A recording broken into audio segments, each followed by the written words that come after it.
They found a locked journal in the attic, and what it said changed everything. The smell hit him first, not the familiar, comforting scent of old paper and cedar that Leo had always associated with his grandmother's attic, but something else, something sharp and metallic, hiding beneath the dust like a needle in a haystack. It was the smell of a secret, old and rusted shut.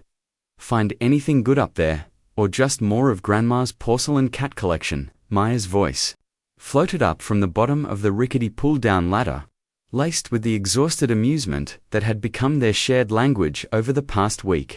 They were the designated archaeologists of a life well lived, sifting through the sedimentary layers of their grandmother, Ilara's 92 years. "Just dust bunnies, the size of actual bunnies," Leo called back, his voice slightly muffled by the oppressive heat of the attic. A single bare bulb cast a jaundiced glow over a landscape of forgotten things. Stacks of yellowed newspapers, a dressmaker's dummy draped in a ghostly sheet, and boxes upon boxes sealed with brittle brown tape. His job was triage. Keep, donate, trash. So far it was 90% trash. He nudged a heavy steamer trunk with the toe of his boot. The initials R were stamped in faded gold leaf just below the lock. Ilara read, his grandmother, before she was anyone's grandmother. Before she was a widow, a mother, a memory packed into cardboard. He fumbled with the rusted clasps. They groaned in protest, metal scraping against metal, before finally giving way with a sigh of surrendered dust. The trunk was filled with linens, smelling faintly of lavender and thyme. He started pulling them out, the fine hand-embroidered pillowcases and yellowed lace doilies feeling impossibly delicate in his calloused hands. He was about to deem the entire trunk a donate, when his fingers brushed against something hard and rectangular buried at the very bottom. He pulled it out. It was a book. No, not just a book, it was a journal. Heavy, bound in dark green leather that was cracked and worn at the corners. It was secured by a small but formidable-looking brass lock, tarnished to a murky brown. There was no key. "Maya," he called down, his voice different now, stripped of its earlier wariness. "You need to see this." He heard her footsteps on the ladder, the structure groaning under her weight. She emerged into the suffocating warmth, her face flushed, her blonde hair sticking to her temples. "What is it?" she asked, her eyes landing on the journal in his hands. Her breath hitched. Oh wow. Unlike Leo, who saw a problem, a lock without a key, Maya saw a story. She was the family romantic, the keeper of law. She ran her fingers over the embossed leather, a gesture of reverence. "Whose do you think it was?" "Grandma's initials are on the trunk," Leo said, stating the obvious. He was already looking around for a tool, a screwdriver, anything to pry the damn thing open. His practicality was a shield against the sudden, unnerving curiosity that was prickling at his skin. "We can't just break it," Maya whispered, horrified. "It's like grave robbing." "She's already dead, May," Leo said, his voice softer than the words. "And this is just a book." But even as he said it, he knew it wasn't true. The weight of it, the lock, the way it had been deliberately buried, it felt less like a book and more like a tomb. He found a small flathead screwdriver in a rusty toolbox that had probably belonged to his grandfather. Maya watched, chewing on her lower lip, as he worked the tip into the keyhole. He felt like a brute, a vandal desecrating something sacred. The lock was stubborn. He applied more pressure, his knuckles white. The metal shrieked, a high, thin sound that seemed to cut through the thick, silent air. Then, with a sickening snap, the mechanism broke. The lock sprang open. For a moment, they just stared at it. The silence in the attic was absolute, broken only by the sound of their own breathing. The smell was stronger now, a mix of old ink, decaying paper, and that faint, sharp tang of rust. "Or blood, go on," Leo urged, nudging the journal towards her with trembling fingers. Maya opened the cover. The first page was filled with elegant, looping cursive. The ink a faded sepia. June 12, 1948. "Robert asked me to the summer fair tonight. He won me a stuffed bear with a lopsided smile, and when he held my hand on the Ferris wheel, with a Whole town twinkling below us like a fallen constellation. I thought my heart might burst right out of my chest. He smells like sawdust and sweetgrass. I think I am falling in love. Maya smiled, a genuine, tear-pricked smile. It's her diary. From when she was a girl. Oh, Leo, listen to this. She read the entry aloud, her voice filled with a wistful warmth. This was the grandmother. They knew, the one who told stories of meeting their grandfather. The one whose eyes would sparkle at the memory. Leo felt himself relax. It was just a diary. A sweet, sentimental relic of a teenage girl's first love. Okay, so we keep it. Definitely keep. Maya turned the page, and the world tilted on its axis. The handwriting was completely different. It was no longer the graceful, optimistic script of a girl in love. This was a frantic, jagged scrawl. The letters, sharp and angry, dug into the paper with such force that they were visible on the reverse side. The ink was a darker, starker black. October 29th, 1948. He came today. Judge Sterling. Father invited him for dinner. He has a smile that doesn't reach his eyes. It feels like a wolf baring its teeth before it bites. He watched me all night. I felt his gaze like a physical touch, a spider crawling on my skin. When I helped Mother clear the plates, he cornered me in the pantry. He said I was a pretty little thing. A porcelain doll. He smelled of whiskey and something else, something cloying and sweet, like rotting flowers. Maya's voice faltered. She stopped reading, her eyes scanning the page, widening with every line. What is it? Leo asked, leaning closer. May, what does it say? She shook her head, unable to speak. She held the journal out to him. He took it, his eyes finding the entry. The words leaped off the page, brutal and cold. November 4th, 1948. He calls it the game. He comes when Father is at the Rotary Club. He brings gifts, silk ribbons, a music box that plays a tune that makes my teeth ache. He says they are our secrets. He makes me sit on his lap in Father's study. He tells me stories, not nice stories, stories about girls who don't listen, girls who tell. He showed me a photograph today. A girl with blonde hair, like mine. Her eyes were empty. He said she didn't want to play the game anymore. He asked if I wanted to be like her. November 10th, 1948. I told Mother. I tried. I told her I was scared of the judge. She slapped me. She said I was telling wicked, fanciful lies. She said Judge Sterling is a pillar of this community, a friend to our family. She said if I ever spoke such filth again, she would lock me in my room until I learned to be grateful. She said I would ruin everything. She looked at me with such disgust, as if I were the dirty one. As if I were the monster. Leo felt the blood drain from his face. This couldn't be real. Judge Sterling, Judge Alistair Sterling, the man there. Town was practically named after the man whose bronze statue stood in the center of the town square. A benevolent patriarch watching over his flock. He had died years ago, lauded as a hero, a philanthropist, a titan of justice. This has to be a joke, he stammered, but the words tasted like ash in his mouth. The raw, visceral terror in his grandmother's handwriting was undeniable. It was a scream trapped in ink. Maya was crying now, silent tears tracking paths through the dust on her cheeks. She pointed a trembling finger to the next page. The entry was short, almost illegible. The words blurred and stained as if tears had fallen on them as they were being written. December 1st, 1948. The game is in the attic now. He says it's quieter up here, no one can hear. He brings the dolls. With him, the porcelain ones with the glass eyes. He lines them up on the trunk, and he makes me choose. Leo's stomach churned. He looked around the attic, at the very trunk they had just opened. The dressmaker's dummy, in the corner, suddenly looked sinister. Its faceless form, a silent, headless witness. The air, once just hot, now felt predatory, thick with the residue of a decades-old nightmare.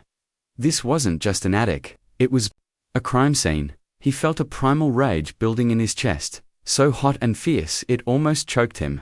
A rage on behalf of the 17-year-old girl his grandmother had been, trapped and terrified and utterly alone. Betrayed by her own mother, he flipped through the rest of the journal. Page after page of the same jagged, terrified script, a chronicle of sustained horror. Then, the entries stopped abruptly. The last 2/3 of the book were empty. It was as if the girl who wrote them had simply ceased to exist. That's it, Maya whispered, her voice hoarse. It just stops. Leo was about to close the book, to slam it shut and pretend they had never found it, when he felt a slight bulge in the back cover. A hidden pocket, his heart hammered against his ribs. He slid his fingers inside and pulled out 2 small items. The first was a lock of hair, silky and blonde, tied with a faded blue silk ribbon. It was identical to the color of Maya's hair. The second was a small folded piece of brittle, yellowed paper. He unfolded it with painstaking care. On it was a single sentence, written in his grandmother's elegant, pre-October cursive. The handwriting of the girl from the first page, the girl who fell in love at the summer fair. It was as if she was leaving a message for a future self, a final, desperate act of testimony. It read, he took this from the last one. Her name was Sarah. The attic, the house, the entire town suddenly felt like a lie. Everything they thought they knew about their grandmother, about their history, about the very foundations of their world, was built on a secret grave. And the name, Sarah, hung in the air between them, a ghost that had just been given a voice. They weren't just cleaning out an attic anymore, they had stumbled into a tomb, and the inscription on the wall changed everything. The silence was shattered by a new, terrifying question that echoed in the suffocating heat. Who was Sarah? And how many others were there? The journal wasn't the end of a story. It was the beginning of a hunt. The shock was a physical blow, leaving them breathless in the suffocating heat. Leo looked at Maya, her face a mask of pale, horrified disbelief, and saw his own terror reflected back at him. The lock of blonde hair lay in his palm, a sickeningly tangible piece of evidence. It wasn't just words on a page anymore. This was real. Sarah, a name, a person, a life reduced to a trophy for a monster. We have to do something. Maya stammered, her voice barely a whisper. She wrapped her arms around herself as if a sudden chill had swept through the attic. The police, we have to take this to the police. The police. Leo's laugh was a harsh, bitter sound. Maya, did you read the same journal I did? Judge Sterling was the law in this town. His picture is still hanging in the courthouse lobby. His son is our congressman. His nephew is the chief of police. Who do you think we're going to take this to? Chief Sterling. Excuse me, sir, we have reason to believe your was a child-raping monster, and here's a 90-year-old diary to prove it. The brutal logic of his words hung in the air, as heavy and oppressive as the heat. The web of power Sterling had woven hadn't died with him. It had been passed down, inherited, strengthening its hold on the town with each generation. They were up against not just a man's memory, but an entire system built to protect it. So what then? Maya cried, her whisper turning into a choked sob. We just put it back in the trunk.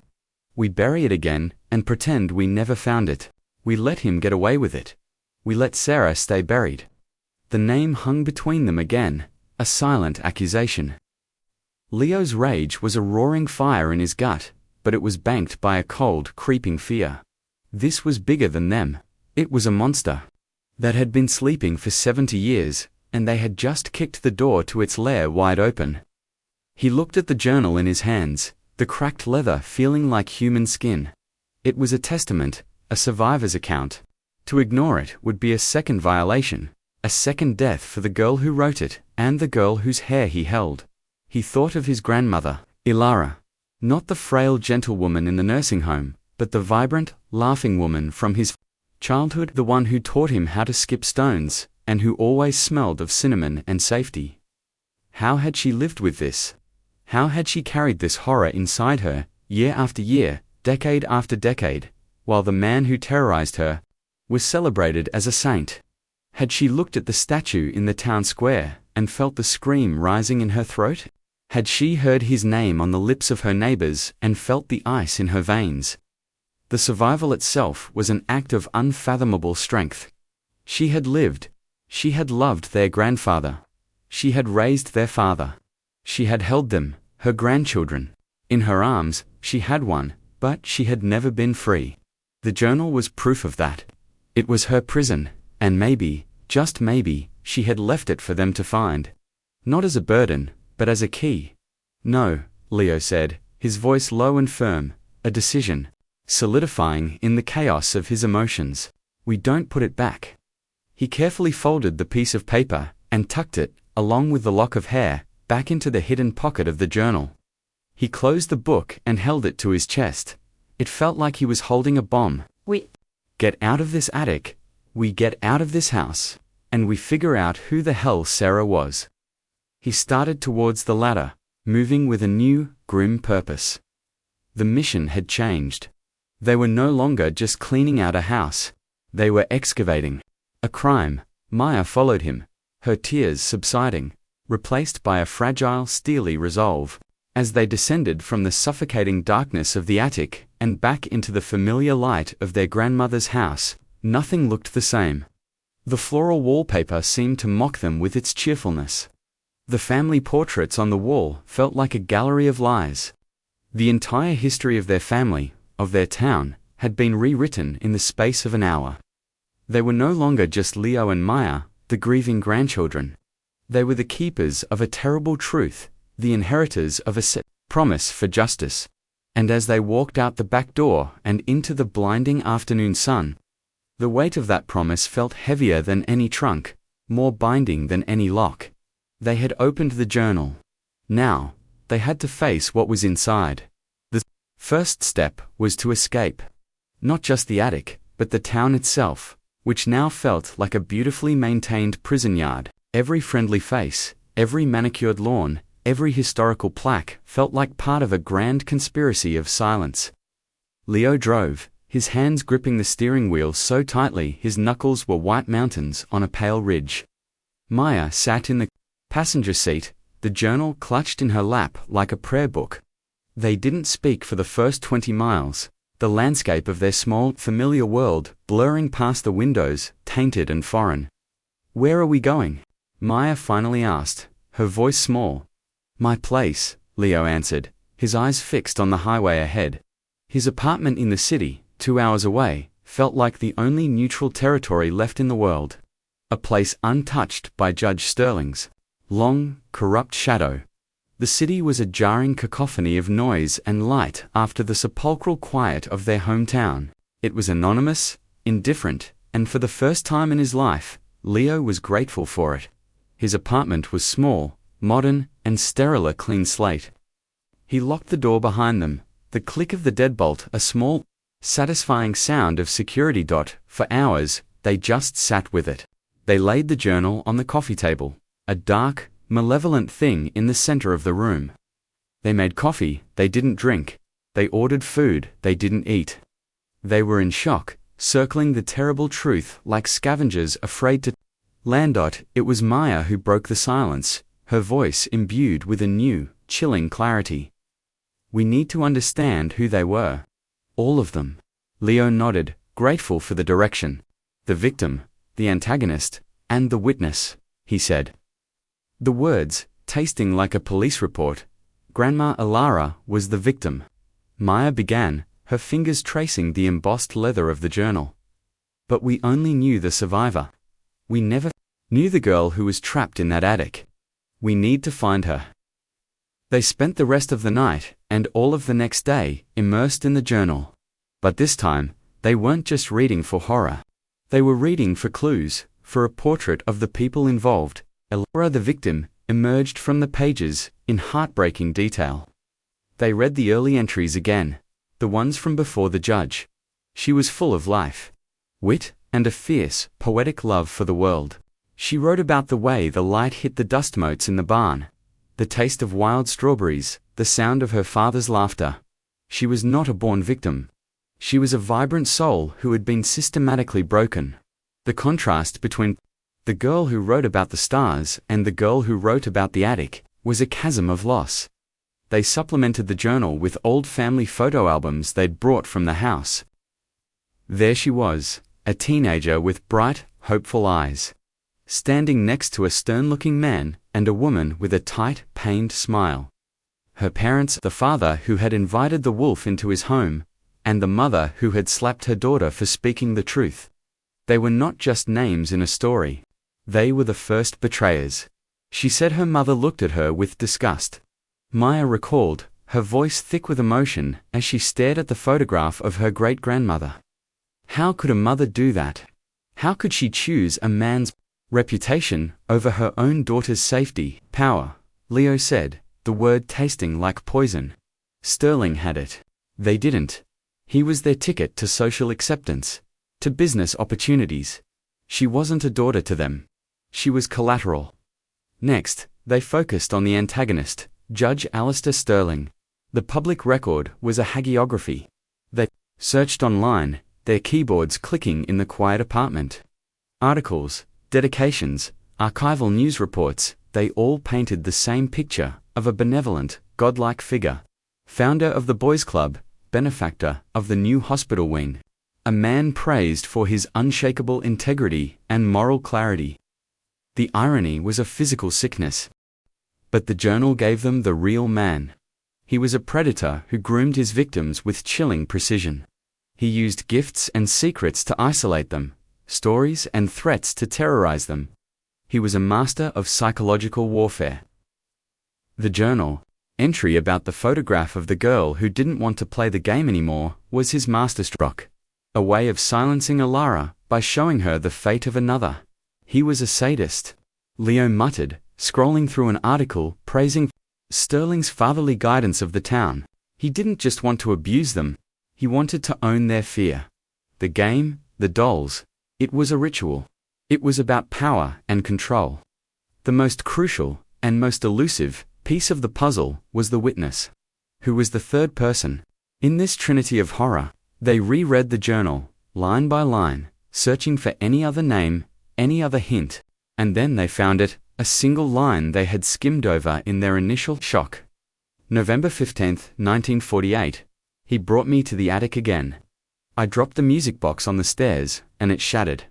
The noise was so loud, I was sure Father would hear, but it was only Arthur, the groundskeeper's boy. He was polishing the banister. He saw my face. He saw the judge behind me, his hand on my arm. He saw everything. The judge just smiled at him, that dead-eyed smile. And little Arthur, he just dropped his rag and ran. He ran out the back door and didn't stop. Arthur, the groundskeeper's boy, a hidden witness. A child who had seen the monster's face, and had been scared into silence by a single, terrifying smile. He saw, Maya whispered, her eyes wide. He was there. Leo, he might still be alive. A frantic search began. They didn't have a last name. Just Arthur, the groundskeeper's boy. They scoured Old Town census records online, cross-referencing them with property maps from the 1940s. Their grandmother's house was on Elm Street. The groundskeeper's cottage, according to a 1945 map, was a small property bordering the back of their grandmother's estate. The name listed for that property was Henderson. Could it be that simple? They searched for Arthur Henderson from their hometown. The results were sparse. There was no social media presence, no digital footprint to speak of, but they found one thing: a property tax record for a small, secluded house on the outskirts of town, 20 miles from their old neighborhood. The owner was listed as a Henderson. It was a long shot, a 70-year-old thread, but it was the only thread they had. 2 days after finding the journal, they were back in the car, driving away from the city and back towards the town that now felt like enemy territory. They didn't go to their grandmother's house. They drove straight to the address from the tax records. It was a small, dilapidated house at the end of a long, unpaved road, surrounded by overgrown woods. A no trespassing sign was nailed to a tree out front. Weathered and grim. The place felt haunted, shrouded in a palpable aura of isolation and fear. It was the home of a man hiding from the world. Leo knocked on the door. It was a loud, hollow sound in the dead quiet of the woods. They waited. Nothing. He knocked again, harder, this time. Mr. Henderson. Aktug, Henderson? We just want to talk to you. It's about Alara Reed. They heard a sound from inside. The scraping of a chair, a muffled cough. Then, the sound of multiple locks being undone. The door creaked open, a few inches, stopped by a heavy chain. A single watery blue eye, clouded with age and suspicion, peered out at them from the darkness within. "Who are you?" A voice rasped, thin and brittle as old leaves. "I'm Leo. This is my sister Maya." "Alara Reed was our grandmother," Leo said, holding his hands up in a placating gesture. The eye widened slightly. The name had landed like a stone in a still pond. Alara, the old man breathed. The name was a ghost on his lips. "We found her journal," Maya said softly, holding up the green leather book. The reaction was instantaneous and violent. The man flinched back as if she had brandished a weapon. "No," he rasped, his voice cracking with a terror that was ancient and profound. "Go away, I don't know anything. Leave me alone." He tried to slam the door, but Leo was faster. He put his foot in the jam, not aggressively, but just enough to keep it from closing. "Please," Leo begged, his own voice desperate.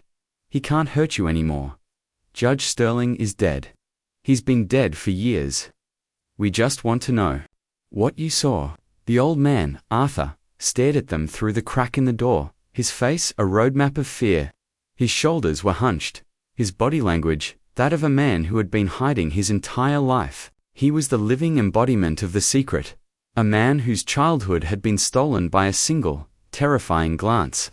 He was the witness, and in his watery, frightened eyes, they saw the last living proof of their grandmother's long-buried nightmare. The fear in his eyes was the same fear they'd read in her journal.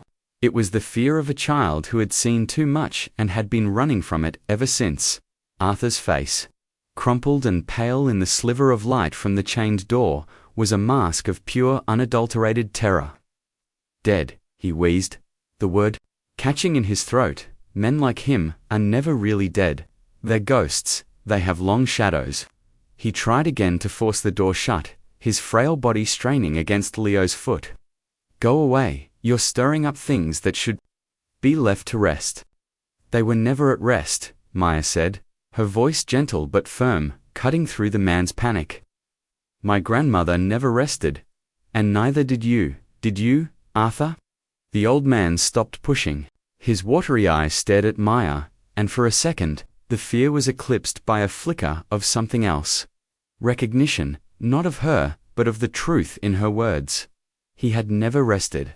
His entire life had been a vigil, a long, lonely watch against a memory. Slowly, with a trembling, arthritic hand, he unfastened the chain. The door swung open with a low groan, revealing a room shrouded in perpetual twilight. The windows were covered with thick blankets, and the air was stale with the smell of dust and decay. It was a hermit's cave, a fortress built against the world. Arthur Henderson was a small, stooped man, swallowed by a threadbare cardigan. He looked like a ghost himself, haunting the wreckage of his own life.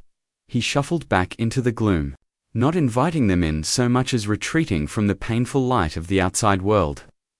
Leo and Maya exchanged a look and stepped over the threshold, closing the door behind them. The sudden darkness was disorienting. As their eyes adjusted, they saw that the room was a chaotic maze of stacked newspapers, books, and strange, intricate models made from scrap metal and wire. It was the work of a man with too much time and too many thoughts. "I only saw a little," Arthur whispered, sinking into a worn armchair that seemed to be the command center of his cluttered kingdom.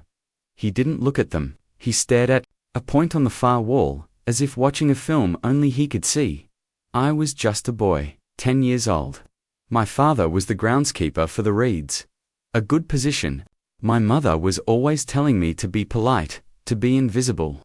Don't get underfoot, Arthur. The Reeds are important people." He paused, his breath catching in a dry little sob. Important people have important friends. Leo and Maya waited, silent, letting the story unspool at its own pace. This was a confession 70 years in the making. "I was polishing the banister. It was my job. I took pride in it. I could see my face in the wood, he said, a faint sad smile touching his lips. I heard a noise on the attic stairs. A crash. I looked up. It was Alara. She was older than me, 16 or 17. She was the prettiest girl I had ever seen, like an angel from a storybook. But her face. It wasn't an angel's face then. It was broken. He swallowed hard, his Adam's apple bobbing in his thin neck. And then he came into view behind her. The judge. He was always at the house, always smiling. But this smile was different. It was a hungry smile. He had his hand on her arm, his fingers dug in. She wasn't looking at me. She was looking at the floor, like she wanted the ground to swallow her up. But he looked right at me. Right into my eyes. Arthur's own eyes squeezed shut, as if the memory were a physical glare. He didn't say a word. He just smiled. And in that smile, I saw everything. I saw that he was the wolf, and she was the lamb, and I was just a little mouse who had seen something he shouldn't have. I knew, right then, that if I said a word, that smile would be for me next. So I dropped my rag, and I ran. I ran until my lungs burned and my legs gave out. I ran all the way home and hid under my bed until my father found me. Did you ever tell anyone? Maya asked, her voice barely audible. Arthur let out a short, harsh laugh that turned into a cough. Tell who? My father, who would have lost his job. My mother, who would have said I was telling stories. The police, who shined the judge's shoes. I was 10 years old. He was a god in this town. It was my word against his. It was my life. Against his convenience, I learned to be invisible. It was the only way to survive. The injustice of it was a physical weight in the small, dark room. A child's life, derailed by a single look. A lifetime of fear, born in a hallway. As Arthur spoke, Leo felt a new, more insidious layer of the conflict revealing itself. It wasn't just about the past. Sterling's influence was a living cancer. He knew, with a sickening certainty, that they couldn't just walk into the police station. The system was designed to protect men like Sterling, to crush people like Alara and Arthur. His fears were confirmed sooner than he could have imagined. They left Arthur's house with a promise to return, the old man's fearful, pleading eyes following them as they drove away. They checked into a sterile motel on the highway, a place with no history. That night, Leo's phone rang. It was an unknown number, he answered, putting it on speaker. Hello, Mr. Hayes?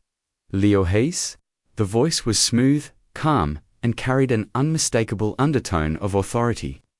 This is Chief Brody from the Northwood Police Department. I was sorry to hear about your grandmother's passing. Ilara was a town treasure. Leo's blood ran cold. How did he know they were in town? How did he get his number? Thank you, Chief. Listen, the reason I'm calling, we've had a report. An elderly resident, a Mr. Arthur Henderson, was apparently disturbed today by 2 people asking strange questions. He was quite agitated. We're just checking in, making sure everything is all right. You wouldn't happen to know anything about that, would you? The message was crystal clear. We see you. We know what you're doing. Stop. We were just paying our respects to an old family friend. Chief Leo said, his voice steady despite the frantic hammering of his heart. I see, Brody said, his tone dripping with false sincerity. Well, you be careful. Mr. Henderson is a fragile man. We wouldn't want him to get upset. And you too, you're grieving. Sometimes grief can make people imagine things. It would be a shame to tarnish the memory of a great man like Judge Sterling with old, tired fantasies. You understand? It wasn't a question. It was a threat. The line went dead. Leo stared at the phone, his hand trembling with rage. He knows, he whispered. Somehow, he knows. The conflict was escalating. It was no longer a historical investigation. It was a present-day threat. The next day, they returned to their grandmother's house to retrieve more of her things, and found the front door unlocked. Nothing was stolen, but the place had been searched. Not a violent search, but a quiet, methodical one. Cushions were out of place, books were pulled from shelves, drawers were slightly ajar. They were looking for something. They were looking for the journal. The system was closing in on them. The antagonist wasn't just a dead judge anymore. It was his legacy, his network, his ghosts in uniform. They were no longer just fighting for their grandmother's memory. They were fighting for their own safety. That evening, a black sedan was parked across the street from their motel. It was there for hours, a silent, ominous presence in the deepening twilight. They were being watched, humiliated, trapped. Maya was pale, her earlier resolve crumbling under the weight of the real, tangible danger. Leo, maybe he was right. Maybe we should just stop. What can we do? It's us against everyone. Looked at the journal, which he had hidden in the bottom of his suitcase. He thought of Ilara's terror, of Arthur's ruined life, of the unnamed unknown Sarah. He thought of the police chief's silky, threatening voice. The injustice was a living, breathing thing, and it was trying to suffocate them. The fear was real, but the rage was stronger. No, he said, his voice a low growl. They're scared. If we weren't a threat, they would ignore us. They're scared because they know it's true. And they're scared because they know we have the proof. He picked up the journal. This is where the game changes. They think they can intimidate us into silence. They're about to find out how wrong they are. The fear was a cold not in his stomach, but his grandmother's courage. The courage it took to write down every horrific detail was a fire in his heart. The more the system pushed, the harder he was going to push back. The cruelty of the present was just a reflection of the cruelty of the past, and he would be damned if he let it win again. The pressure was a physical thing. A tightening in Leo's chest, a constant hum of anxiety in Maya's ears. The black sedan became their shadow, a constant reminder that they were no longer investigators, but targets. They left the motel, hoping to lose it in the anonymity of the highway. But it reappeared in the rearview mirror an hour later, patient and predatory. They were being herded. Their world had shrunk to the confines of their car and a series of cheap, interchangeable motel rooms. Sleep was a luxury, punctuated by the sound of every passing car, every footstep in the hallway. The journal, once a source of revelation, now felt like a radioactive artifact. They couldn't get rid of Dot. The true escalation came 3 days after the phone call from Chief Brody. They decided to drive back to Arthur's house, convinced he was their only hope for a corroborating witness, the only other person who could speak to the truth of the journal. They had to convince him to be brave. As they turned onto his long, unpaved road, they saw it. A plume of black smoke, thick and oily, rising above the trees. Leo slammed on the accelerator, the car lurching and bucking over the rutted dirt track. The smell of burning wood and chemicals filled the air. They burst through the clearing and were met with a scene of utter devastation. Arthur's house was an inferno. Flames licked up the walls, consuming the dry old wood with a hungry roar. The windows had shattered, and the roof was beginning to sag in the middle, ready to collapse. The heat was so intense, it warped the air. "Oh my God, Arthur," Maya screamed, fumbling for her phone to call 911. Leo was already out of the car, running towards the house, his mind screaming denial. He was stopped by the wall of heat, his skin blistering. He could see the dark shapes of the furniture, the stacks of newspapers, turning to ash inside. The fortress of solitude was now a funeral pyre. There was no sign of Arthur. The fire trucks arrived too late. By the time they doused the last of the flames, there was nothing left but a blackened skeletal frame and a chimney stack pointing a finger of accusation at the sky. A fire marshal, a grim-faced man with tired eyes, walked the perimeter, his boots crunching on charred debris. Chief Brody was there too. He stood with his arms crossed, watching Leo and Maya with an expression of cold, detached appraisal. He walked over to them, his boots silent on the scorched earth. "Tragic," he said, his voice devoid of any real emotion. "Old wiring, probably. These old houses are tinderboxes. The coroner will have to check the dental records, but we believe Mr. Henderson was inside." He paused, letting the words sink in. A terrible accident. He was a fragile man. I warned you. He was easily agitated. The threat was no longer veiled. It was a naked, brutal statement. This is what happens when you don't listen. This is what happens to witnesses. Maya let out a strangled sob, her hand flying to her mouth. Leo felt a white-hot rage that was so pure, so absolute, it burned away his fear. He took a step towards Brody, his fists clenched. "You did this," he snarled, his voice low and shaking. "This was no accident. You killed him." Brody didn't even flinch. He just raised an eyebrow. "That's a very serious accusation, son. You're upset, grieving. As I said, it can make people imagine things." He looked from Leo to Maya, and a flicker of a smile, so faint it was barely there, touched his lips. It was the judge's smile. The hungry smile, the smile that had haunted Arthur Henderson for 70 years. "You too should go home. Back to the city. There's nothing for you here anymore." He turned and walked away, leaving them standing in the ashes of their only hope. The injustice was suffocating. They had tried to bring a witness into the light, and in doing so, they had signed his death warrant. The system hadn't just covered up a crime, it was actively committing new ones to protect the old. The cruelty of the antagonist, Judge Sterling, was living and breathing in the men he had empowered. They drove away in a haze of grief and fury. The weight of Arthur's death was a crushing stone on their souls. They were responsible. They had led the wolves to his door. "He was right," Maya whispered, tears streaming down her face. "We should have left him alone." "We killed him, Leo." "No," Leo said, his voice raw. "They killed him. We just gave them a reason." But the words felt hollow. Guilt was a poison, and it was spreading through him. That night, back in the city, huddled in Leo's apartment, the despair was a tangible presence. They had failed. The journal was just a story. Arthur had been their only link to a living truth, and now he was gone. The conspiracy was not just a historical fact. It was a living, murderous entity. Leo couldn't sleep. He sat in the dark, the journal in his lap, turning the brittle pages.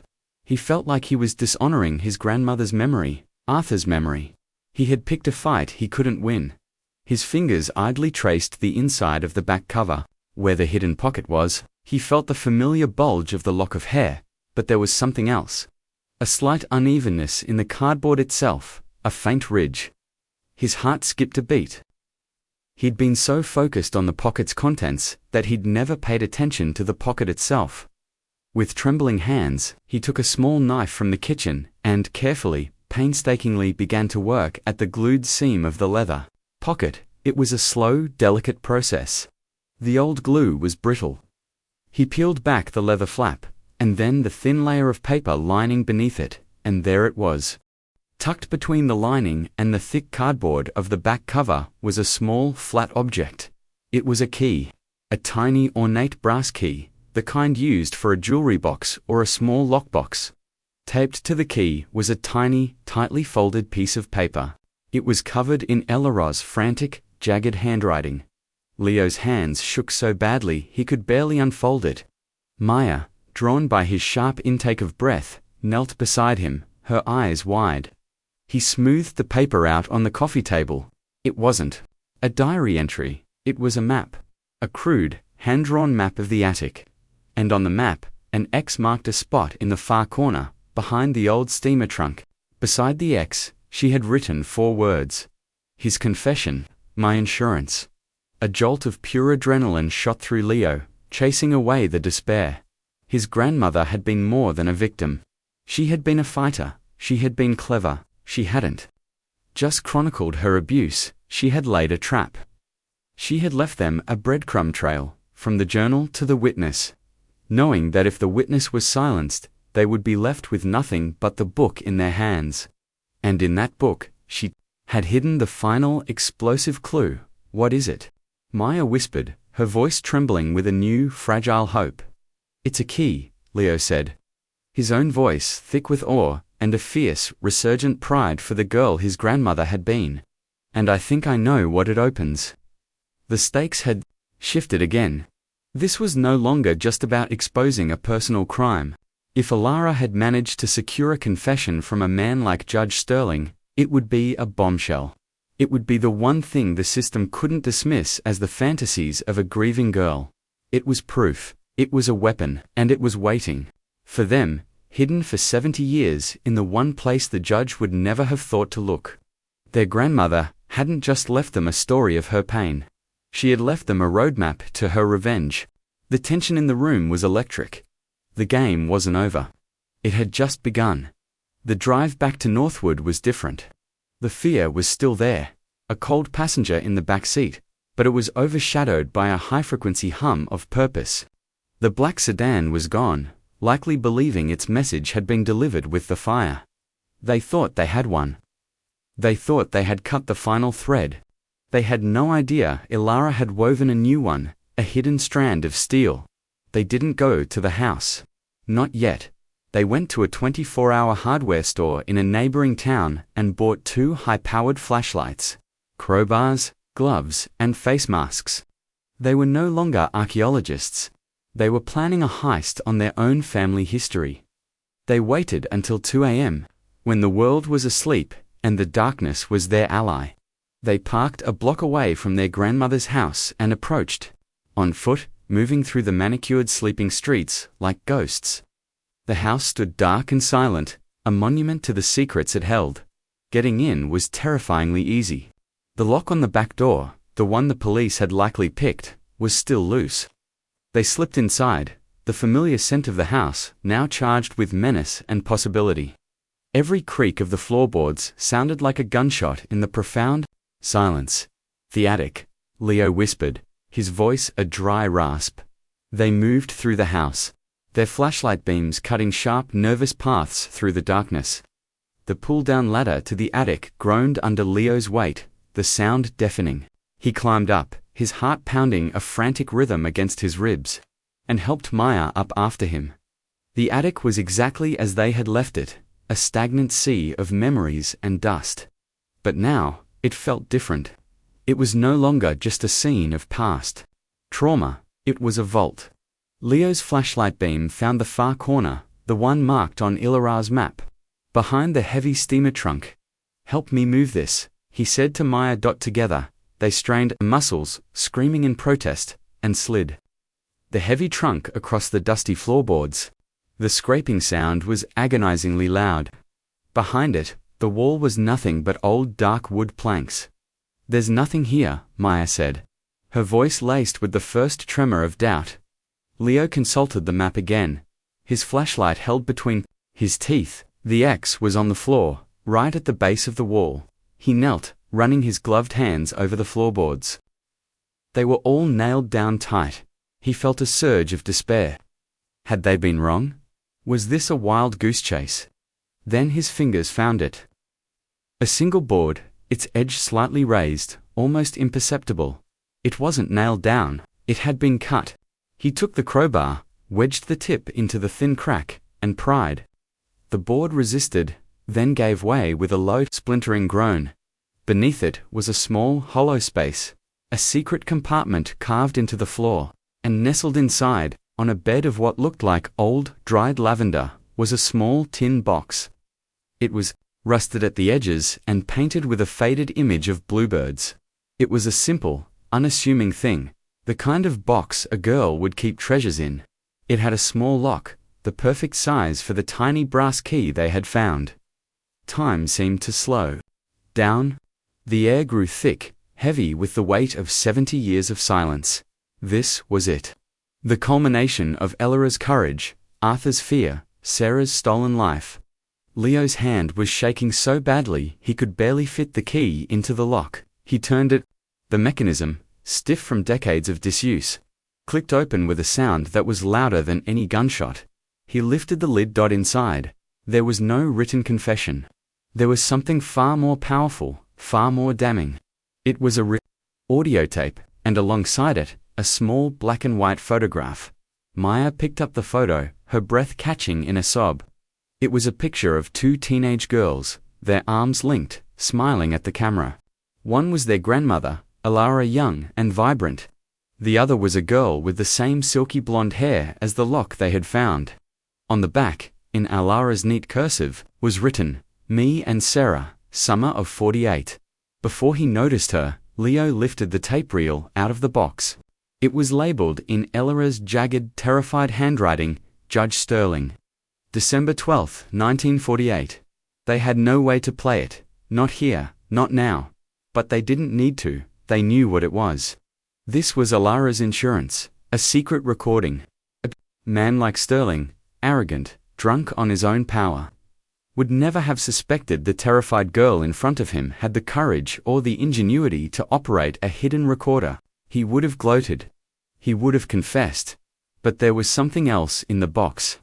Beneath where the tape had been, there was another, thicker stack of papers, tied with a string. It wasn't a journal. It was a ledger. And as Leo untied the string and opened it, the full horrifying scope of the conspiracy unfurled under the beam of his flashlight. It was a list of names. Girls' names, dozens of them. Sarah was the second name on the list. Alongside each name was a date, a location, often the attic or the study, and a monetary amount. And next to the money, another name, a signature, of receipt. The signatures belonged to Ilara's parents, her father and her mother. The truth was a physical blow, more shocking than anything they had yet discovered. This wasn't just a story of a predator and a victim. This was a business transaction. Her parents hadn't just ignored her pleas. They had sold her. They had pimped their own daughter to a powerful man for social standing and money. And the list suggested she wasn't the first. Sarah wasn't just a previous victim. She was part of a long, sickening line of them. The judge wasn't a lone wolf. He was a client. And then, the final twist. Leo flipped to the last page of the ledger. The entries were more recent, from the early 1950s. The names of the girls were different, but the name of the client was the same, Judge Sterling. But the signature of receipt, the person accepting the money, had changed. It was no longer parents, it was a name they knew well, a name that was on campaign signs all over town. A name that belonged to the current congressman, the judge's own son. And next to his name, in the space for the broker, was the signature of a young, ambitious police officer, newly on the force, Chief Brody. The conspiracy hadn't died. It had evolved. It had been passed down from father to son, from one generation of power to the next. Arthur's death wasn't just a cover-up of an old crime. It was the protection of an ongoing criminal enterprise. They hadn't just stumbled upon a historical crime. They had found evidence of a modern-day human trafficking ring, operated by the most powerful men in their state. With roots stretching back 70 years, the stakes had just exploded. This was no longer about personal justice for their grandmother. This was a vast, sprawling criminal conspiracy that had likely destroyed hundreds of lives.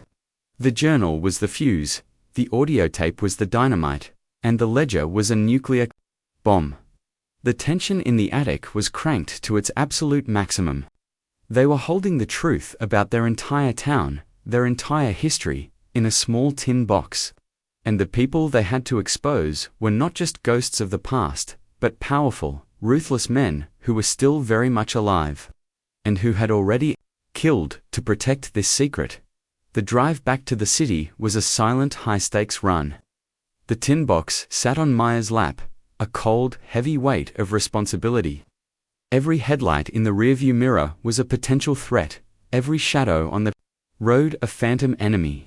They weren't just carrying evidence anymore. They were carrying the lives of countless, nameless victims. Back in the sterile safety of Leo's apartment, they faced their arsenal.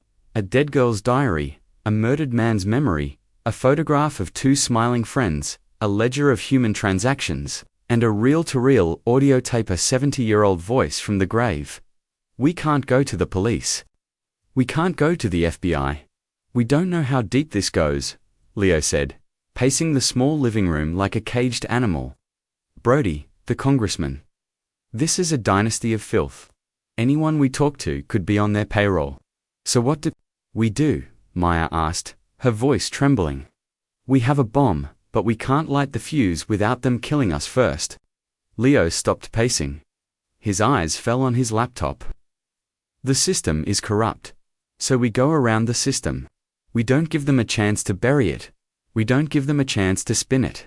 We detonate it, in public, in front of everyone. His plan was audacious, reckless, and utterly terrifying. But it was the only way. The annual Founders' Day Gala was in 2 days. It was the biggest social event in Northwood, a celebration of the town's history and its most esteemed benefactor, Judge Alistair Sterling. The keynote address was always given by his son, Congressman Sterling. The event was covered by local and state media. It would be broadcast live on the town's public access channel. It was a tribute to the monster, and they were going to turn it into his public execution. The first step was converting the tape. Leo found a vintage audio shop in the city run by a grizzled old audiophile who asked no questions and charged a hefty fee. The man threaded the brittle tape onto a machine, and for the first time, Leo and Maya heard the voices from the past. The audio quality was poor, filled with hiss and static, but the words were chillingly clear. First, Ilara's voice, small and trembling. "Please, please, just let me go." Then, his voice, the judge's. It was smooth, condescending, laced with a cruel amusement. "Go, my dear girl, the game has just begun. You're being difficult, just like Sarah was. A foolish, foolish girl. She thought her tears could save her. Did your father show you the check I wrote him? A handsome sum. For a handsome girl, you should be grateful. I am making your family." The tape went on. He gloated, he threatened, he described, in detached, clinical detail, what he had done. To Sarah for her defiance. He named Ilara's parents as his willing accomplices. It was all there. A full confession, delivered with the unassailable arrogance of a man who believed he was untouchable. Hearing his voice, so full of smug power, was like pouring gasoline on the fire of Leo's rage. The next 48 hours were a blur of frantic preparation. Maya, a graphic designer by trade, worked tirelessly. She scanned every page of the journal and the ledger. She created a high-resolution image of the photograph of Ilara and Sarah. She embedded the audio file into a video, the sound playing over a stark black screen with the words of the confession appearing as subtitles. She compiled it all into a single, devastating digital package. Leo, meanwhile, handled the logistics. He booked 2 tickets to the gala under a false name. He researched the layout of the Northwood Community Hall, the location of the AV booth, the broadcast schedule. He called in a favor from a hacker friend in the city, a shadowy figure from his college days who owed him one. The request was simple. "I need you to give me a backdoor into a small town's public access broadcast feed, just for 5 minutes." Night of the gala, the air in Northwood was thick with self-congratulatory pomp. The town's elite, dressed in tuxedos and gowns, streamed into the community hall, their laughter echoing in the crisp night air. The hall was decorated with banners, bearing Judge Sterling's benevolent, smiling face. A large screen behind the podium flashed images of his life, a montage of lies. Leo and Maya slipped in with the crowd. Their hearts pounding, they looked out of place in their simple dark clothing, to ghosts at a feast of ghouls. They found a spot at the back of the hall, near the AV booth, their faces obscured by shadows. The ceremony began. Speeches were made, praising the judge's legacy, his charity, his moral fiber. Chief Brody, in his dress uniform, spoke of the judge's commitment to law and order. Leo felt a wave of nausea. Then, Congressman Sterling took the stage, basking in the warm glow of the lights and the adoring applause. He was the spitting image of his father, the same patrician features, the same confident smile. He began his speech, his voice smooth and practiced. "My father, Judge Alistair Sterling, built this town on a foundation of integrity, justice, and family values." That was the cue. Leo looked at Maya. She nodded, her face pale but resolute. She took out her phone, a prepared email open on the screen. The digital package of evidence. The recipient list was long. Every major national news outlet, every state-level politician who wasn't in Sterling's pocket, every law enforcement, agency outside of Northwood's corrupt sphere of influence. She pressed send. The fuse was lit. Simultaneously, Leo gave the signal to his hacker friend. On the large screen behind the congressman, the smiling montage of the judge's life flickered and died. It was replaced by a single high-resolution image, the photograph of Alara and Sarah, young and innocent. A confused murmur rippled through the crowd. The congressman faltered, turning to look at the screen. His confident smile wavered. Then, the audio began. The hiss and static filled the hall, followed by the sound of a young girl's terrified plea. "Please, please, just let me go." And then, the judge's voice, his own father's voice, echoed through the silenced hall, confessing his monstrous crimes. "You're being difficult, just like Sarah was." Panic erupted. The congressman's face went white with shock and horror. He stared at the screen, his mouth opening and closing like a landed fish. Chief Brody was shouting into his radio, his face a mask of fury. As the audio played, Maya's work filled the screen. Pages from the journal, in Elara's desperate scrawl. The ledger, with its list of names and the signatures of Elara's parents. And then, the final page of the ledger, with the congressman's own name, his own signature, next to a payment for an unnamed girl. The public cinematic payoff was an explosion of chaos. People were screaming, shouting, running for the doors. News cameras, which had been broadcasting the speech live, now turned to capture the pandemonium. Broadcasting the evidence to the entire state, the audio reached its climax. The judge's voice boasting of his power, his untouchability. Then, silence. The screen went black, and a final sentence appeared in stark white letters. "This is the legacy of Judge Alistair Sterling. His son is still in business. How many more Sarahs are there?" In that moment, the foundation of Northwood cracked. The bronze statue in the town square might as well have crumbled to dust. The lie was dead. The truth, in all its ugly explosive glory, was free. Congressman Sterling stood frozen on the stage, exposed and ruined in the glare of 100 cell phone cameras. Chief Brody, realizing the game was over, made a move for the exit, but was blocked by the panicked crowd. The ghosts of the past had risen, and they were dragging the guilty into the light. Leo and Maya, their mission complete, slipped out a side door into the cold night air. The sounds of their bomb still echoing behind them. It was a sound of justice. It was the sound of a 70-year-old scream, finally being heard. The aftermath was a quiet apocalypse. The world didn't end, but the world they had known, the town of Northwood, had ceased to exist. The story went viral, a digital wildfire consuming everything in its path.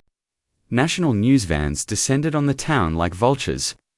Their satellite dishes pointed at the sky, broadcasting Northwood's shame to the world. The state police, forced into action by the public outcry and the mountain of digital evidence, swept in and took over the investigation. Chief Brody and Congressman Sterling were arrested within hours of the gala. Perp walked in front of the same cameras that were meant to celebrate them. Their faces, stripped of their power and arrogance, were pale and small. The dynasty of filth had crumbled in a single night. The investigation unearthed a web of corruption that was deeper and more tangled than Leo and Maya could have ever imagined.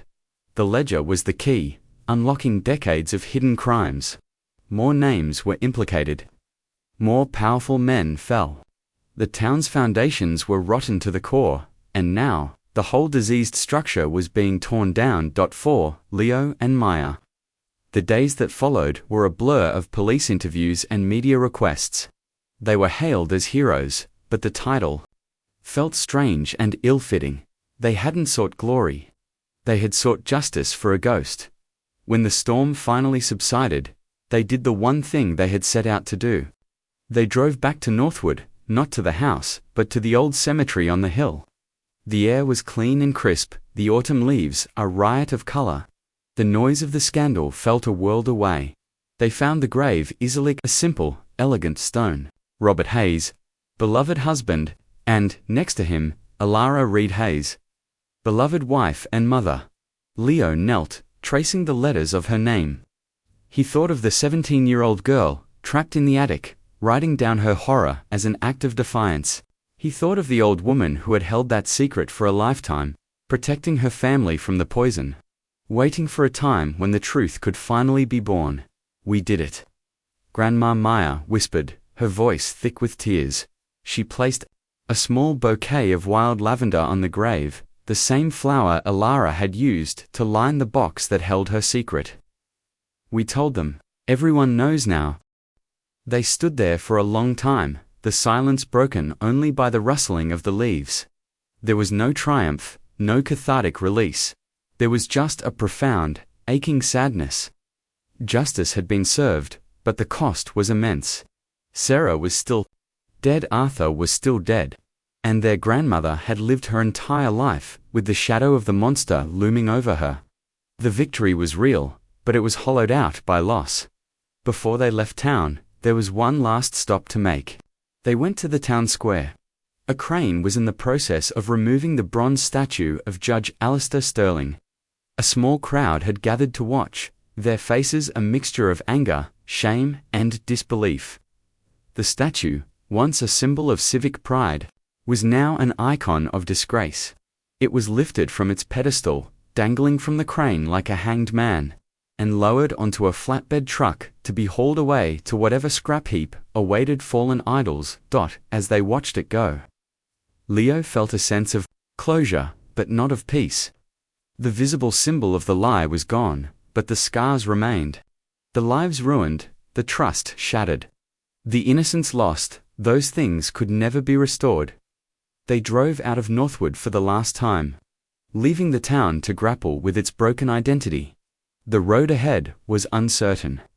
They were no longer just Leo and Maya. They were the grandchildren who had unearthed a monster, the keepers of a terrible family secret that had become a public truth. That knowledge would forever be a part of them. Weeks later, a small package arrived at Leo's apartment. There was no return address. Inside was a single sheet of paper, folded around a small pressed flower. The note was written in a shaky, unfamiliar hand. "Thank you. My sister's name was Clara. She was on the list. Now she can rest." Leo and Maya looked at each other, the unspoken weight of all the other names, all the other sisters and daughters, passing between them. Their journey had started with one journal, one story. But it had become the story of many. The healing would be long and complicated, a bittersweet process of rebuilding on ruined ground. But as Leo looked at the note, at the name Clara, he understood. They hadn't just brought justice, they had brought remembrance. They had given names back to the ghosts. And in the haunting silence of the aftermath, that small, fragile act of grace felt like the only victory that truly mattered. The emotional echo of the past would linger, a tragic reminder of the cost of truth. But it was now mingled with a new, quiet sound, the sound of peace.